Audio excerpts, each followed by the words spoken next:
అందున్నవక వృద్ధ రాక్షసి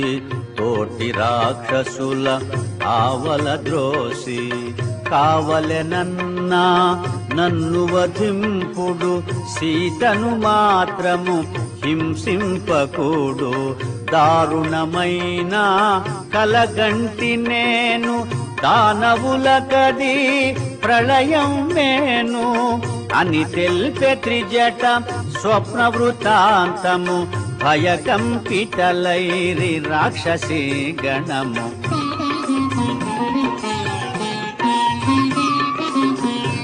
శుక్లాంబరములు దాల్చిన వారు రామలక్ష్మణులు అగుపించినారు వైదేహికి ఇరువంకల నిలచి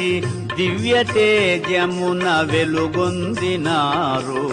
తెల్లని కరిపై మూవురు కలసి లంకాపురిపై పయనించినారు అని తెల్పె త్రిజట స్వప్న వృత్తాంతము భయకంపితలైరి రాక్షసీ గణము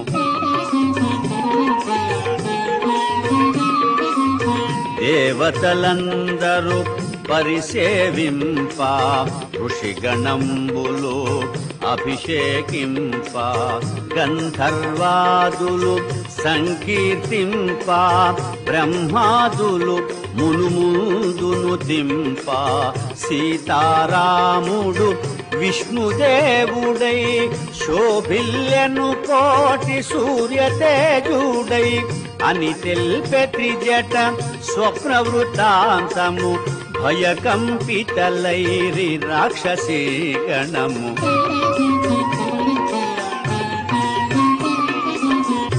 తైలమలదుకొని రావణాసురుడు నూనె ద్రాగుచూ అగుపించినాడు కాలాంబరమును ధరించినాడు కరవీరమాల దాల్చినాడు పుష్పకమందుండి నేలబడినాడు కడకొక స్త్రీచే ఈడ్వబడినాడు అని తెల్పె త్రిజట స్వప్న వృత్తాంతము భయకంపితలైరి రాక్షసీ గణము రావణుండు వరాహము పైన కుంభకర్ణుడు ఒంటె పైన ఇంద్రజీతు మకరము పైన దక్షిణ దిశగా పడిపోయినారు రాక్షసులందరూ గుంపు గుంపులుగా మన్నున కలిసిరి సమూలముగా అని తెల్పె త్రిజట స్వప్న వృత్తాంతము భయకంపితలైరి రాక్షసీ గణము తెల్లని మాలలు వలువలు దాల్చి తెల్లని గంధము మేనబూసి కొని నృత్య మృదంగ మంగళధ్వనులతో చంద్రకాంతులెగజిమ్ము ఛత్రముతో తెల్లని కరిపై మంత్రివర్యులతో వెడల విభీషణుడు దివ్య కాంతితో అని తెల్పె త్రిజట స్వప్న వృత్తాంతము భయకంపితలైరి రాక్షసీ గణము విశ్వకర్మ నిర్మించిన లంకను రావణుండు పాలించెడు లంకను రామదూత ఒక వానరోత్తముడు రుద్రరూపుడై దహించినాడు ప్రళయ భయానక సదృశమాయను సాగరమున లంక మునిగిపోయేను అని పల్కు త్రిజట మాటలు వినుచు నిద్ర తూగిరి రాక్షసవనితలో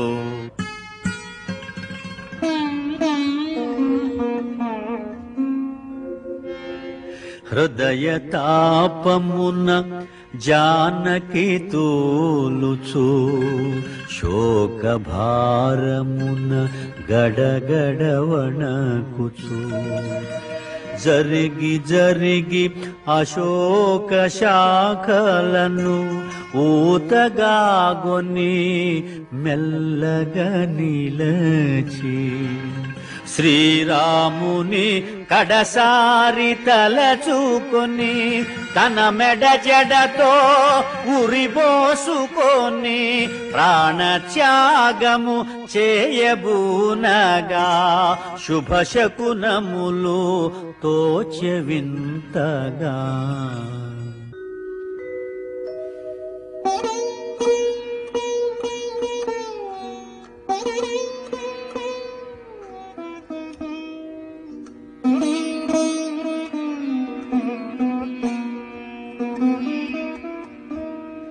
సీతకెంత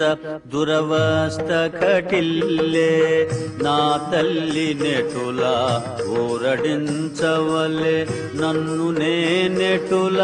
తెలుపుకోవలే తల్లి నెటుల కాపాడుకోవలే ఏ మాత్రమునే ఆలసించిన సీతామాత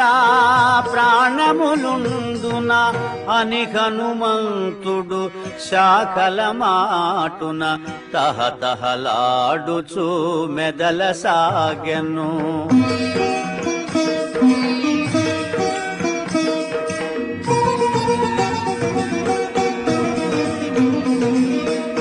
ననుగని జానకి బెదరక ముందే పలికెద సీతారామ కథ. సత్యమైనది వ్యర్థముగానిది పావనమైనది శుభకరమైనది సీతామాతకు కడు ప్రియమైనది పలుకు పలుకునా తేనెలొలుకునది అని హనుమంతుడు మృదు మధురముగా పలికెను సీతారామ కథ.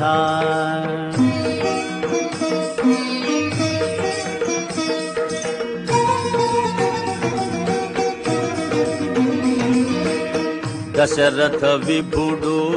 రాజోత్తముడు యశముగొన్న ఇక్ష్వాకు వంశజుడు దశరథునకు కడు ప్రియమైన వాడు జ్యేష్ఠ కుమారుడు శ్రీ రఘురాముడు సత్యవంతుడు జ్ఞానశ్రేష్ఠుడు పితృవాక్య పరిపాలనశీలుడు అని హనుమంతుడు మృదు మధురముగా పలికెను సీతారామ కథ.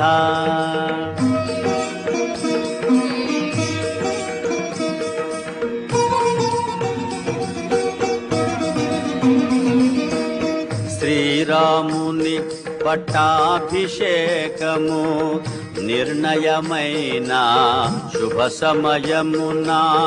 చిన్న భార్య కైక దశరథు చేరి తన కొసగిన 2 వరములు కోరే. భరతునకు పట్టాభిషేకము 14 రామ వనవాసము అని హనుమంతుడు మృదు మధురముగా పలికెను సీతారామ కథ.